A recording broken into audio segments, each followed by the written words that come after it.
Hey, I'm Ishan, and I play guitar and write the music in the Sonic Alchemist, and I'm here to talk about this new record we're putting out called Dream River, and I'm here with composer extraordinaire Jack to talk about some of the songs and the stories behind them. So, Jack Snelling. I am super excited to do this. I just have to say, Ishan did give me a little sneak peek of some of the mixes very early on, and I was very very excited to be able to dig in and listen to all this music, check out all the music, and also kind of dig into your inspirations behind every single piece.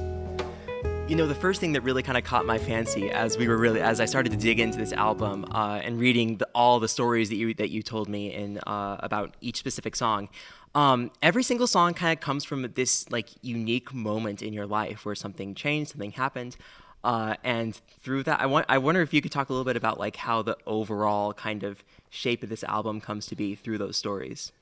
So, the first instrumental song I ever wrote is on this record. It's Mountain Muse.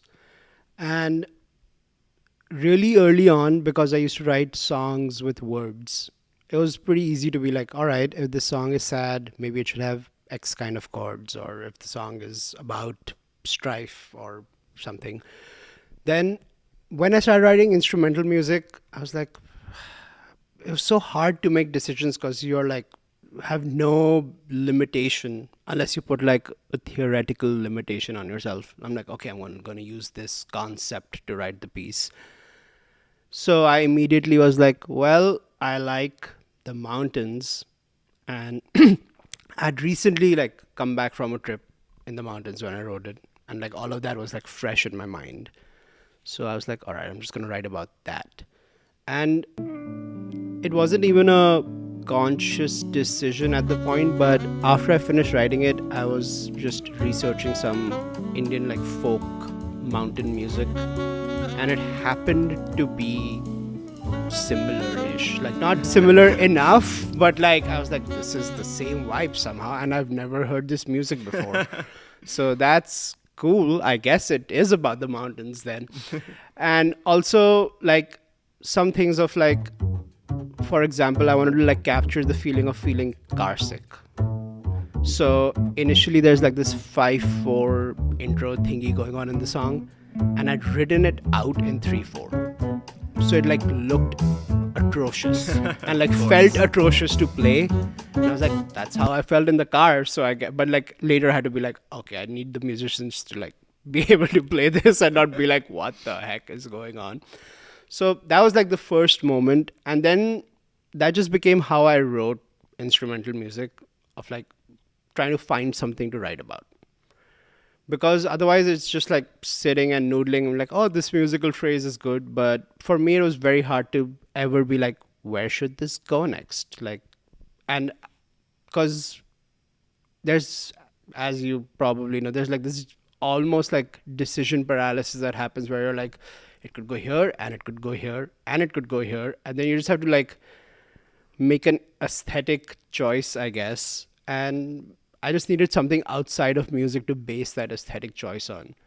So that happened, and that's kind of how like every time something cool happened in my life, I was like, it'd be cool if there was a song about this. And you just kind of bring that into existence right there. Yeah, That I'm makes like, that makes a lot of yeah, and sense. sometimes it's like retroactive, where like I'll be thinking about something, and I'll like be whatever playing the piano or playing my guitar, and like some melody will come up, and then I'll sit down and like think about like, okay, what does this make like remind me of in my own life? And I'm like, oh, it reminds me kind of this moment, and then that might be like maybe the first 8 measures of the song, and then like that might come out of like nowhere, and then I'd like make it about something so that I can keep going. Yeah, totally. Yeah. That makes a lot of sense to me too. Yeah. It's almost like, in some ways, like coming back to a memory a while later and kind of like again, like you said, Yeah. like retroactively kind of Yeah. doing that. It kind of brings out almost like different emotions. So you're kind of able to. It's almost like you're processing things in like a completely different way than maybe you would if you wrote a song right in the moment when it happens. 100%. And like also for me, like a lot of times, like if I'm like feeling anything complicated, like something that isn't like I haven't worked out in my head, I literally just sit at the piano and think about it and like let my fingers go. And I'm kind of bad at piano. So like it's all I'm doing is like trying to like run the emotion through my fingers and like maybe I'll slam the piano or like do some weird contrary motion thing, just like, and it's not like an active decision. So it's like the practice of channeling like the emotion into the music has been super like integral to everything I do in music. Yeah. I think that's a great kind of segue. I think into one of the pieces specifically that caught my ear was Miss Lightning, which you wrote Yeah. about your dog. I wonder if you Yeah. could take us through the process of writing that piece and how that piece kind of came to be. So I got like my dog had been unwell for a while, and I had like been getting these calls like at 6 in the morning, like, oh, we just took her to the vet, everything's fine, and etc. etc. And I'd just come back from India like 2-ish, like not even 2 weeks, like 10-ish days back, and I got a call on the morning where she was like scheduled for a surgery, and I was like, okay, it's probably like to tell me that everything's fine. And my sister was like, she's gone. And like it took me like a solid 10-15 minutes of like because I wasn't there and I was like halfway across the world, and I was like, this is crazy. I have no way to put any of this together right now. And I think it was at least in a long time in my adult life where like that weight of like that much grief happened, or like literally where I was like, I'm so sad right now that it's funny. Like it's like a part of me was like, wow, this is so messed up. And again, like what I was saying like a second ago, like whenever like all of this complicated stuff is going on, all like usually I just sit with a instrument and just think about that and let my fingers do its thing. And I did like a lot of playing till like that intro of that song came, and I was like, somewhere in the back of my head I was like, I kind of like this. I was like, okay, cool. And then 2 or 3 days later, when I was thinking about it, like, and I picked up the guitar again, I somehow magically still remembered the intro. I was like, okay, nice, okay, cool. And then like I started writing about, I was like, okay, I should write like an ode to her. And it started becoming like this really sad song. And I was like, no, okay, we need to switch, because like she was like one of the most excited dogs on the planet, like, well, like a lot of small dogs I feel, and she used to run around and do all of this crazy stuff. So I was like, okay, the intro is going to be the only somber part of this song. And that happened, and I ended up writing like the whole melody part of the song. And I was like, okay, cool, this melody will happen, and then there'll be some solo section. So I like figured out, like derived like a solo section from the chords of the song. And then it was like, again, like the same problem of like, okay, where does this go after this? And I was like, I like caught the happy side of her, but I did not catch any of the grief that happened to me. And like at least for the next 15 days, like everything that was going fine, and like all of a sudden I would just remember that she isn't there anymore, and I would just like, it was like someone flipped a switch and I was like, okay, now I'm like just insta sad. And that's how like the free section in between of the song came about, where I was like when you're that sad, I feel like you kind of don't care about anything, at least for me. And so I was like, okay, it would be, if I had to represent that musically, it would probably be that. And I didn't want to do it alone, like in the sense like I didn't want to, because I wasn't sad in a vacuum either. I was sad, but I still had to go to class, and I still had to run rehearsals, and I still had to turn in things. And my senior recital was like in less than a month, and so that's how I was like, okay, I'm just gonna do this with Sam playing drums in the back. And then at some point you get over your grief and you remember all the happy stuff again, and that's like how like the truncated head out thing happened. And eventually, as like time goes by, at least for me, like it's sad that she isn't here, but I don't remember any of the sad stuff. So like that's how the outro of like just us, even like oh that sad intro, like are just like chilling and vibing out over the whole thing. Yeah, that's one of my absolute favorite parts of this whole album is when the sad theme comes back at the very Yeah. end. But it's not really. It's like you hear that, you remember how somber it is when you heard it the first time. Yeah. But at the same time, it's now kind of like so intermingled with all the other emotions that we've been experiencing throughout this piece. Yeah. That it takes on a whole new meaning. And like, I feel like for me, like it's like kind of like a little bit of like a mirror of life, where like if you let the sad thing stay sad, it'll always stay sad. And if you like kind of let it live and like accept it, even though it's sad and like the sad part doesn't go away, it like all the happy stuff still is like, all right, man, cool. We'll cushion this for you a little bit. Absolutely. That kind of makes me kind of like bring up there's another song where I think that kind of comes into play a little bit is the If Our Hearts Could Talk. That's one that I've been thinking about a lot recently. This piece, what specifically sticks out to me about this piece is the melody. Almost more than anything, there's so much dissonance that happens in this piece. Like, for example, you've got the very first chord is like this great, this like beautiful, just like major seventh chord on the root, and it feels so nice. And the melody comes in, it's on a 4. Yeah. And I remember hearing that, and I was like, "Oh my God, that's gorgeous!" Even though, like, if we're talking like from like any musical theory perspective, that Absolutely should not work. Yeah. I wonder if you could talk about how you approached like building that song and kind of like where all that dissonance kind of comes from. So it's interesting because the first thing I wrote in that song was that introductory bass line. And then when I was like writing the melody, I messed around and stuff, and I actually wrote words out.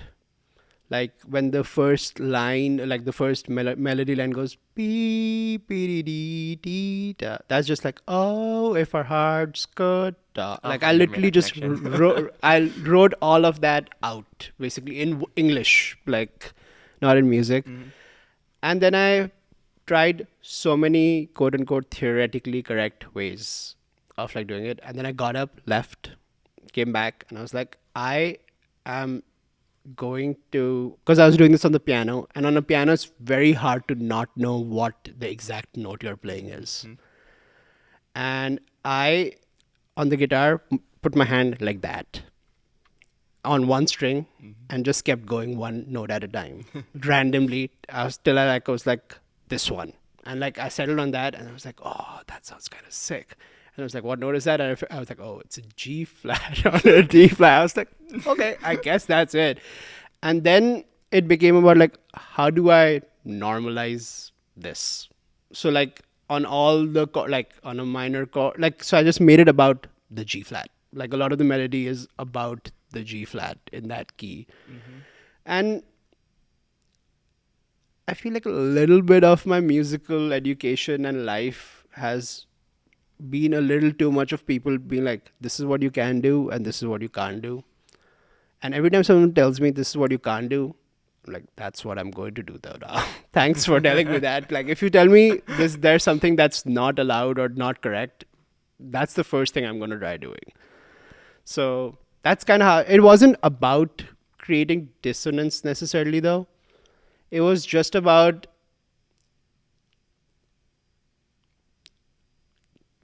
equalizing like the playing field between all the notes, if that makes any sense.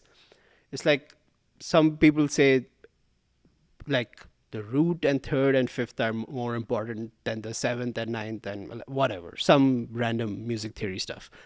But it just, like I feel like from, especially from a listener point of view, it doesn't matter. Like, so, and also the song is about getting misunderstood. And it kind of like, I was like, this is so apt right now. Because like maybe the fourth is just the most misunderstood note over a major 7 chord. Of course. So yeah, that was kind of a Almost little makes too bit. much Yeah, sense. yeah. I was like, wow, this kind of worked out in a crazy way. Yeah, I wonder if you could talk a little bit more about the form of If Our Hearts Could Talk, like start to finish, and kind of take us through like like what each of those sections kind of stand for, because each of them have its own kind of like identity. Yeah. So the intro is just the intro. Because I think the biggest, speaking of form, like the biggest challenges of trying to do this storytelling thing is that you also have to like make the piece make sense musically, like in terms of structure and form and all of those things. And so you kind of have to like negotiate the story, both like how the story goes and also how the form of the song goes. So that A section is like sort of the premise of the story, which is that if we could talk plainly and clearly and did not like try to read between the lines, then things wouldn't be so complicated. And that's the first part of the song. So that, like, I guess is the A section. And that part actually never comes back in the song. And it goes to this B section, which is a little like almost, I don't want to call it triumphant, but like a little more elevated, where it's like, see, like if we were played and simple, we would be chilling. And then the solo section is like the first one is a chance for one side of the story to be told. And it's over again, like some changes derived from both the A and B section. And it's like the chance for someone to give their point of view. And then we go into this bridge, which is completely different from everything we've heard in the song so far. Like it suddenly switches time fields, like the harmony is like drastically different for no reason. And that's supposed to represent a different point of view. Like that's completely not opposing, but like not related to the first point of view. And then we go back to the solo section over the same chords as the previous one with a different time feel. And it kind of ties back into that B section, which is like, see, things work out. And you end on like a somber-ish note of like, well, we're chilling now. And like it's like a way just to like reconcile those 2 points of view throughout the song. Yeah, absolutely. I did want to mention that I really just love that final chord. It's like just like after such like a kind of a happy and triumphant like little Yeah. section, then we end on like just a regular old minor chord. Yeah. It sounds Yeah. just so nice. And this actually brings in something that we've talked about before. Between the two soloists, I really love the way that you approach writing for every individual soloist in the band. So in If Our Hearts Could Talk, the first soloist is Annie, Yeah. right, on piano, Yeah. and then the second soloist is you on guitar. Yes. Yeah. So I wonder if you could talk about like how the soloists and how the people who are playing in the Sonic Alchemist with you, how that informs your musical decisions. So for this song first, it was the way Annie plays. Like, firstly, it's like some of my favorite moments on this whole album are like some like really like random Annie moments where like it's like not even like a solo or anything. It's just like something cool she does in the back. But she has this like ability to almost create a part, but it still sounds improvised and like is almost never like, even when it's like fast or whatever, it's somehow never flashy. And I felt like that's what this song needed the most. It like needed someone who played, and I don't mean this in like a bad way, like simply. Like it was like simply put, this is what it is. And I feel like that definitely was captured by like, because over the course of us playing these songs live, everyone's blown on everything. So I've had the chance of like listening to like how different people interpret these solo sections, and her point of view on that solo section was just the most apt for the story of the song, especially for a record. Of course, like when we play live, things happen in the moment. Maybe someone's like hasn't had lunch and they play like a crazy solo. So like that happens. But I just knew that would happen.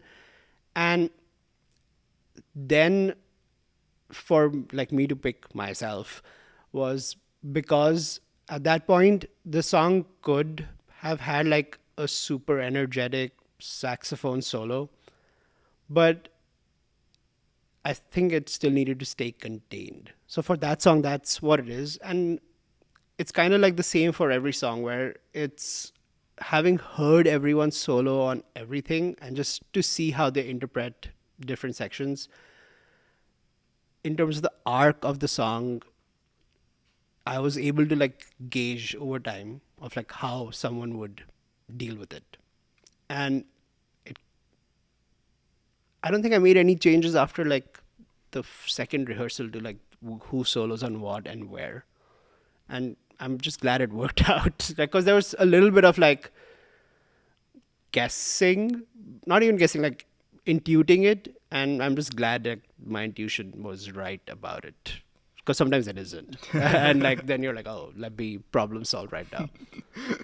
Yeah, definitely. Yeah, I that's one of the things like throughout this entire album is one thing that I really really enjoyed throughout is that like at every single point, every solo felt chosen for a reason. And it was like, oh, I'm listening to a bass solo right now. I'm listening to Brendan play because I like that's what makes musically the most sense right now. Yeah, And 100%. I'm listening to Ishan play because that's what makes musically the most sense right now, or Annie or Ivan or Yeah. Sam. There is now, correct me if I'm wrong, but there is just one tune that you don't play on, right? You Yeah. don't solo on. Yeah. Yeah, yeah. I think it's this like, and that kind of goes up back into this whole thing of like this isn't supposed to be like the Ishan Sud Quintet, right? That's not the Yeah, that's not that's the goal. definitely not the vibe. And Yeah. it's been like hard to sell that. Not like, I don't mean like commercially to like a market, like even to the band, where everyone's so used to having a band leader and someone who like calls all the shots and just like shows up and does their thing, which is normal. Like you've been hired to do a job and you just want to be like do your job and do it to your best. But it's, I feel like for like I know this about me. Like if a band leader tells me to do something, I will. But if I don't like it, it'll always just sit in the back of my head. I'm like, this is kind of lame. So I've tried my best over the years of playing with everyone to encourage them to just be like, you gotta tell me when you don't like something and we will deal with it. Because I feel like a lot of people are shy to like tell the band leader, this sucks. Because that's a tricky situation to navigate. And it's taken like a long time of like playing with everyone and have that kind of trust of like, you can tell me.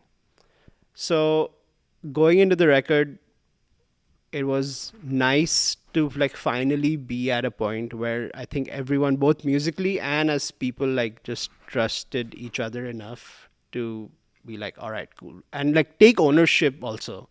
Like it was nice for me to not have to be the one, for example, to be like, oh, you messed up on that take, so redo it. Before I even like thought about that, the person who did it, Ottawa was like, we need to do that again because that wasn't it. So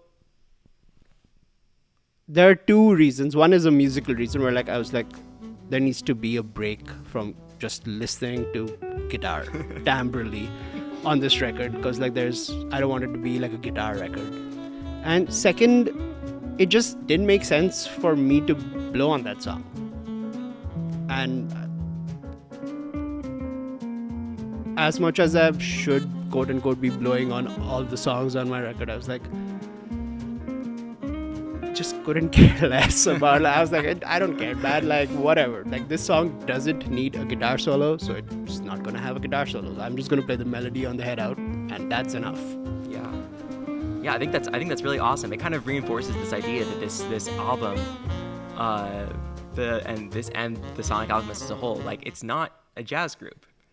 Like it is. It's got everyone plays music. All the musicians are jazz musicians. Yeah. But the Sonic Alchemist is not necessarily a jazz group, and this isn't necessarily a jazz album. So what would you? This is something I've been thinking. What do you think? What's the label?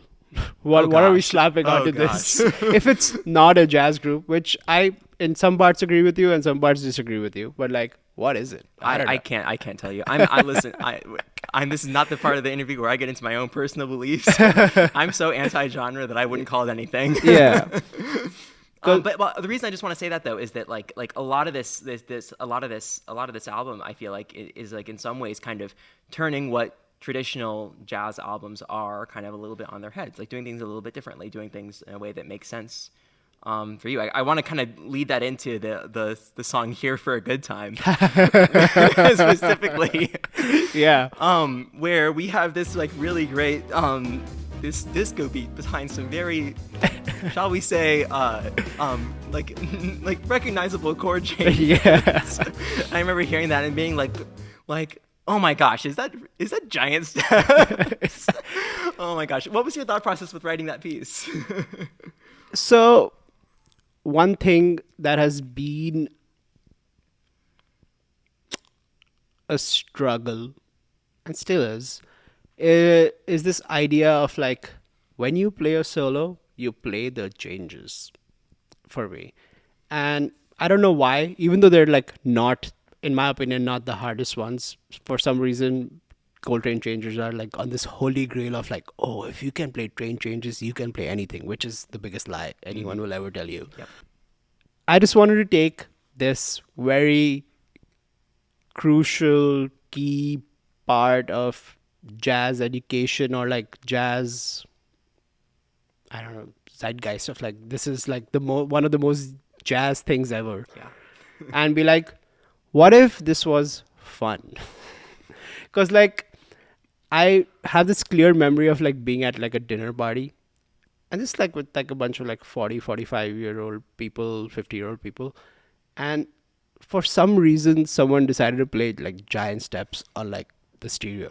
Oh gosh. Like it's like a dinner party, and like literally like 5 people were like, what the heck, like what is going on? Yeah, you get to about the sixth Yeah. chorus of train Yeah, solo, and yeah. they're like, what is going Yeah, on and here? they're like, why are we listening to this right now?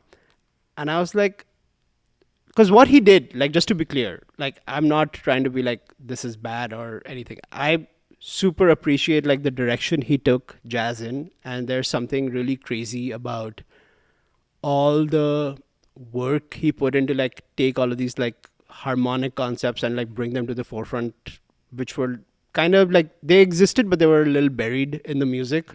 And I feel like he made it okay to have super complicated harmony. Like he in that era with his stuff, and Herbie with his stuff, and Wayne with his stuff, like I think all of those guys were really pushing the limits of like how harmonically crazy can we make this.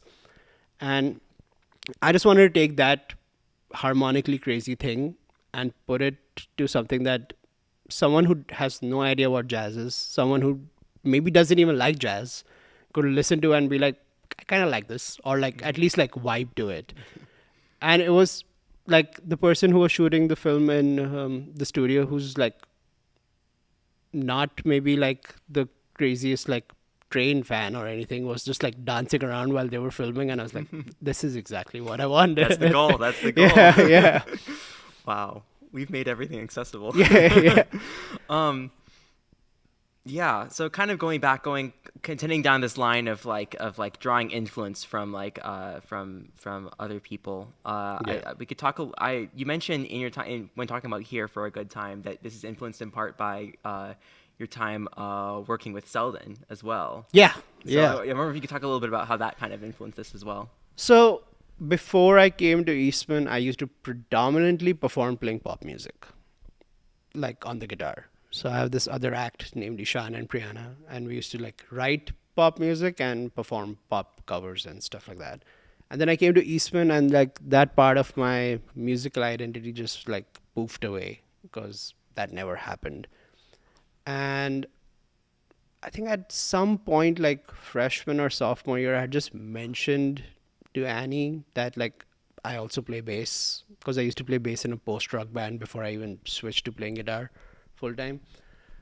And there was this party at her house that she needed a bass player for. She like was like, "Do you think you can do it?" And I was like, I think so. Like, and I don't know, I just spent the week learning all of these pop songs, and it was just so much fun to stand there playing for like hundreds of people at a house party, just all losing their minds and dancing.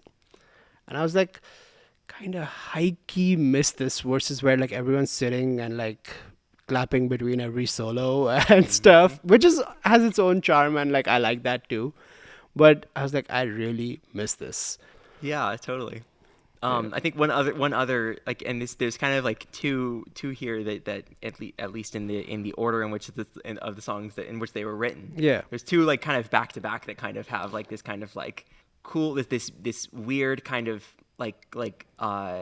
relationship between a beat that's really familiar to us Yeah. and some really really funky chord changes.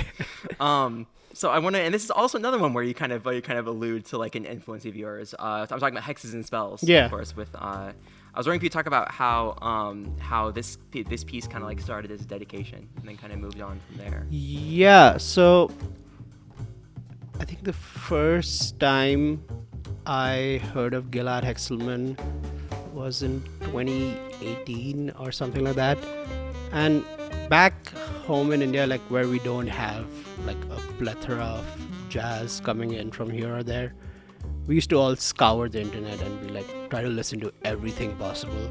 So found him, really dug what he was doing. Not like to not a very high level because like honestly like I, it was on me. Like I just didn't understand what was happening. Right, but like I just you knew I liked connected it. to, Yeah. yeah. And I think that's like the nicer part where like you know you like something before you even understand how it's working and what's going on under the hood. And then during the pandemic, he put out a post saying like, "Hey, I'm offering like discounted-ish music lessons in case anyone wants one in this time." So I took one lesson with him, and he was just like the most generous teacher I've ever met. Where like didn't hide anything, completely like this is how I do it, and this is how I worked on it, and like the big thing was like like the fact that he turns everything into a concept that is like workable and exercisable and sheddable and then ingrainable Hmm. was something that like really stuck with me. So over the years like I maybe like once a year or once like around that kind of time like would take one lesson with him just to be like, yo, like what, like tell me what's wrong with what I'm doing. And it was crazy because there are some people who can be blunt but like in a bad way where like Hmm. like they tell you you're messing up and like make you feel like you suck, Hmm. whereas he would tell you you're messing up but immediately like be like, all right, this is what you need to do to stop messing up, and Hmm. like this is totally achievable. Like like not like he wouldn't say it like this, but like he would give you like a very clear roadmap of like how to do it. So that just also like increased my like uh I don't know what, like respect for him as a Hmm. human being. Yeah, So totally. and over the years I've been on like his Patreon and stuff, and like he's just like an all around nice guy. It's And always nice when when our musical role models end up yeah. being also good people. Yeah, yeah.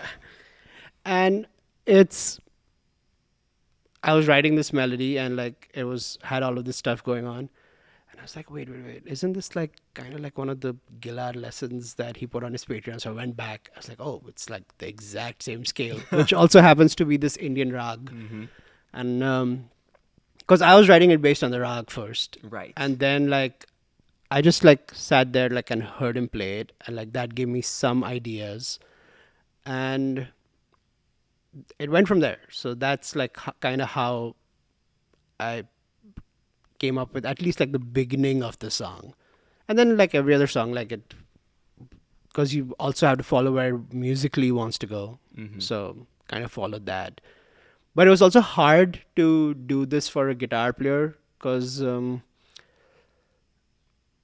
even if I wanted to, I couldn't sound anything like him. But like there's always this urge to be like, maybe I should do like learn some of his shit to like play over this song. And um, it had to like be consciously avoided. Like Hmm. I, for like the last 3 months, haven't heard any of his music purposely to be like, if I sit down and start transcribing this, it's over. Right. Yeah. That makes a lot of sense. I wonder if you could tell us a little bit about the title of that. Where does hexes and spells come from? So hexes and spells comes from D&D. It was great. In the pandemic, me and a few friends used to do like listening parties, and like every week, one person was responsible for creating a playlist with like a theme to it. So we had like Oscar Trophy, which is like an Oscar Peterson playlist, and then we had a bunch of stuff. Mm-hmm. And the one I made for Gillard was called Gillard's Hex, just because his name is Hexelman. Right. Yeah. And then like that led to, because another thing with this song is like, for example, like the second half has all of these like weird polychord thingies happening, Yeah. and that came from me studying with a professor here at Eastman named Darius Terefenko, who's also Legend. basically a wizard. Oh yeah. So Oh yeah. because initially I was like figuring out like this could be like a cross. So it's kind of like a two-parter dedication. Like part of it is hexes, which is Glad Hexagon, and spells, which is to the Polish wizard Darius Terefenko, basically. So that's kind of where the title comes from. Awesome. Yeah. There's one of the most emotional pieces on the album that we haven't talked about yet. And I think it has a really beautiful story of like, and this is kind of something that we mentioned a little bit earlier with how we go through emotions when we're Yeah. writing and stuff like that. I wonder if we could talk about Plea for Forgiveness a little bit. Oh. So, Plea for Forgiveness was the second song I ever wrote, and it was written right before I went to therapy for the first time in my life.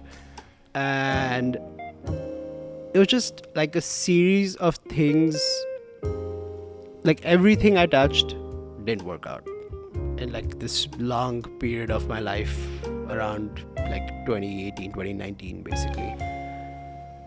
And I was in this music school back home, and I was doing a keyboard class, whatever, and she like wanted me to learn that Bach thingy, what's the famous Bach piano thing that everyone learns, the first one, not the minuet, the other one. The I don't know. I'm drawing a blank. Yeah.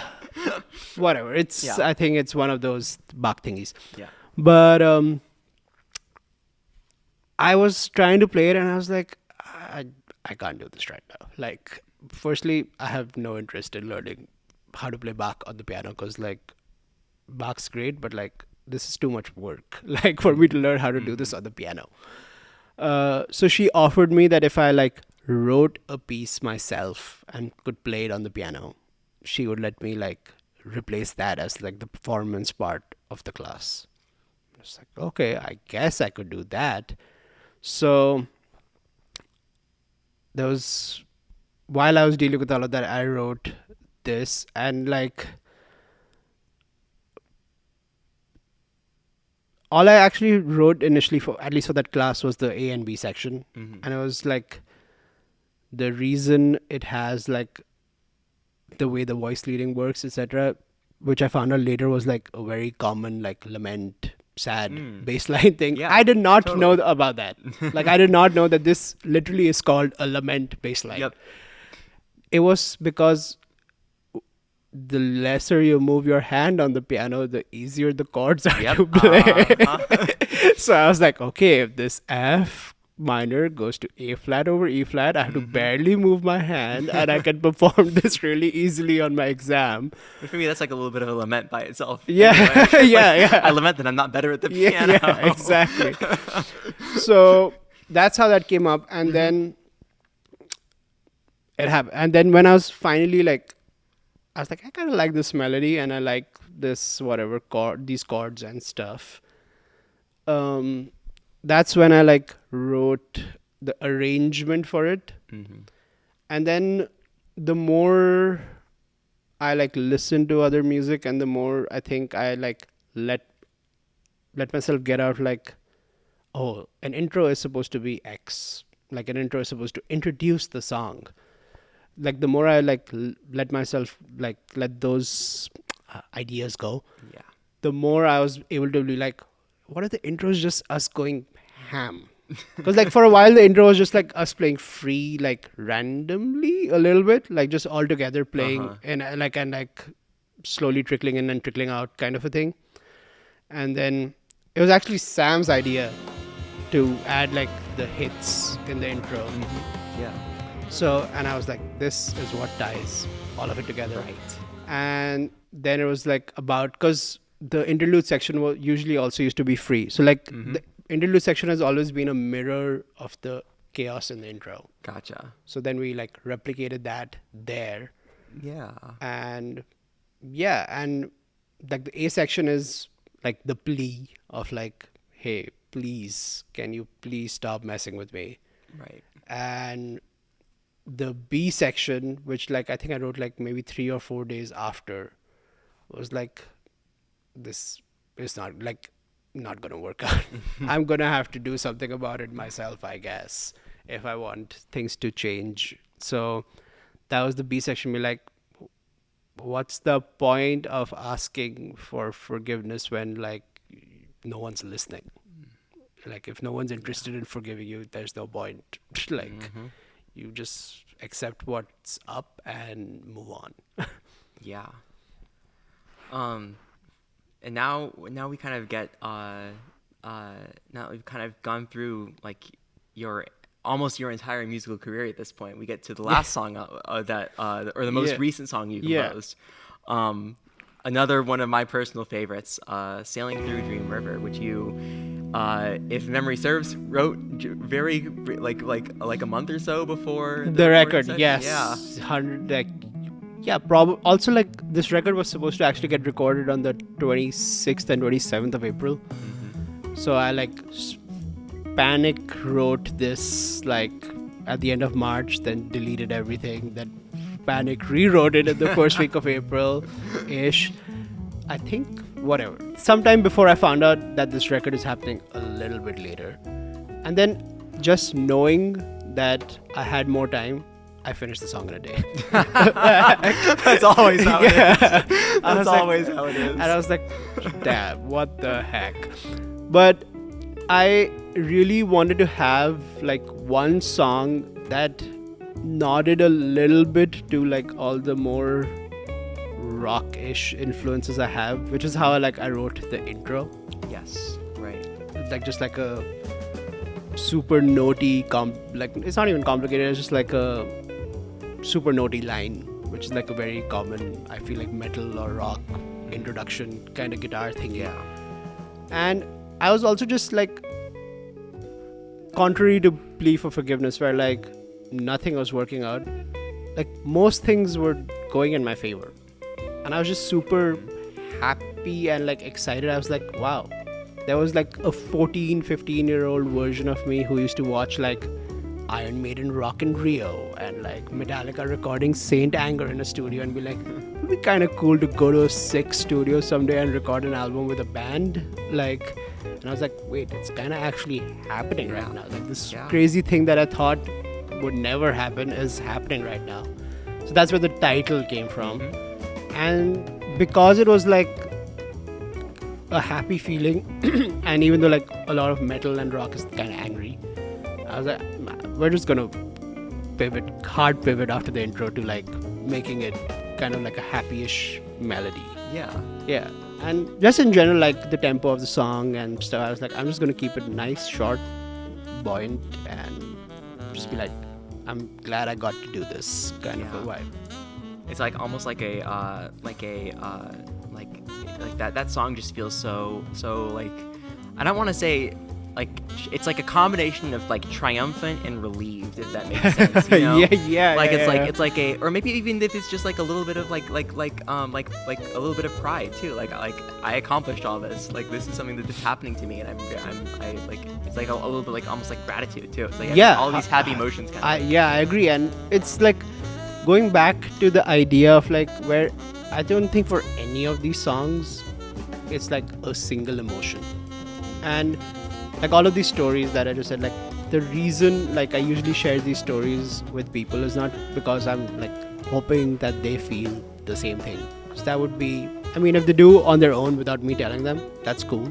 But also it's totally cool like if you feel something else, because like I feel so many times, especially during music school, we like get into the weeds about all this stuff, and the only real thing that matters, at least to me, is that if you can go into a room and play music and if people feel something. Because if they don't feel anything at the end of it, and you played quote unquote perfectly, it doesn't matter. Like it really doesn't matter like what you did, because no one felt anything.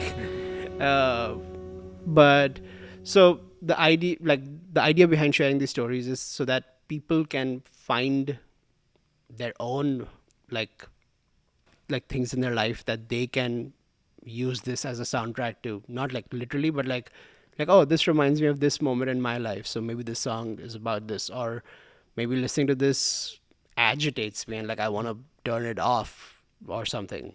Even that's fine, like, you know, like if let's say you like listen to the intro of Plea for Forgiveness and you're like I can't right now, so, and that's fine too. Like feeling something is better than feeling nothing for me, and that's like at the core of all of this, like, and it's always like it's never just one thing, it's like a mix, always like a mix of a few things. Yeah, that's really beautiful. Kind of on this kind of train of thought of like being like kind of like all this like feeling all these great and like happy and beautiful emotions going on, going up until the studio session date. Yeah. What's your favorite memory from that time leading up to the studio session, and then what's your favorite memory from actually being in the studio? Oh man, leading up to the studio, I think was just like,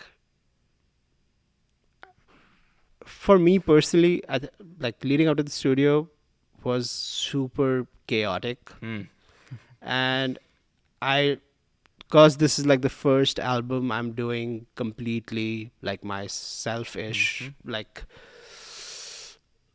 I shouldn't say my selfish because that's selfish is a real word, but completely doing myself and having to like organize everything and put things in place. It was just it went by too fast. Like I always like I used to wake up at 7 and I'd be like answering emails, like trying to figure out funding stuff, trying to figure out who's gonna take the pictures, trying to figure out when's the website gonna go up, and all of these like non-music related things. And Oh, by yeah. like 10:30, 11 in the morning, I'd already gone through like a 4-hour workday, Yep. having not touched my instrument yet. And I think the biggest thing like I learned, I was like, next time I'm just gonna make the record first, like, Yep. and then do all of Then this deal with everything after. Yeah. else. So the good part though, because it's happening together, is that at least as of now, I'm not bored of the music yet. Because usually what True. ends up happening is if you record in January and you're releasing like next January, Right. by the time that would roll around, like I know like next May, I'm probably going to be like, yeah, whatever, I made this record. Like, but right now I'm still excited.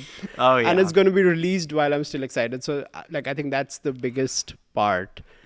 And in the studio, like firstly, I mean, if anyone who doesn't know about Bunker Studios, man, insane. Like I have never experienced the amount of professionalism at a studio as I did there. We reached there at 4, and by 4:25 we were recording. Speedy. Like that was crazy, first of all. So just like, and everything was so smooth, everyone was super nice. But like between the band, I think one of my favorite moments, I think, was on the second day, where like around somewhere around lunchtime we were doing a take of Miss Lightning, and like I felt my energy dip so hard, like in the middle of the take. And like when that free section came along, I was just like lost my mind. Like, and I played some total crazy whack crap. And I ended that take and I was like, guys, if I don't take a break right now, I think we're done. I'm so cooked right now. I need a break. And everyone's like, word, let's get no negotiation, nothing. Like, no, like, should we try once more? Nothing. They're like, everyone just got up, was like, all right, let's eat lunch. And that moment wasn't like, it was just the moment where like the idea of like everyone's on board with everything got like cemented super hard, where like, and everything we recorded after that break was kind of sick. Like, because I feel like, I don't know what happened over that break. Maybe it was the fact that Donnie McCaslin was in the side studio recording too. I don't know what happened. We all ate food, drank coffee, did everything. And we went in and like got good takes of everything there on out. It was like kind of nice. I don't know what happened. Like, exactly. I've said this like 7 times now. I don't know what happened. That is so amazing. Yeah. That's so amazing. But in general, the studio process was just super, I think, exciting. And like, because I think apart from Sam, and maybe I'm wrong about this, I don't think any of us have made like a full jazz record before. So it was also just like new, and new things are usually exciting, and like all of us were like kind of figuring it out together a little bit. So that was fun. Yeah. That's really cool. It's super fun to go through that experience, and like have everyone kind of be experiencing a little bit for the first time. But thanks so much, Jack. And Of course. for anyone who doesn't know and has reached this point in this video, which means that's crazy. Kudos to you. Unless this was a 1-minute clip or something, then I guess no kudos. Thanks for. I guess whatever. But where can people check your stuff out? My stuff is I unfortunately have not gotten that first album yet. But you can find me on YouTube. You can find me on social media, on Instagram, on Facebook, and you can find me on my website, which by the time this video gets released, the website will exist. Yeah. This is my way of holding myself to that, to get that website started. Yeah, and if you're watching this on some place where there can be links, there'll be links to that. Oh, yeah. Somewhere. But yeah. Make sure you check out Ishan's album. If you're watching this, it's already out. Yeah, 100%. So go listen. I promise you will not regret it.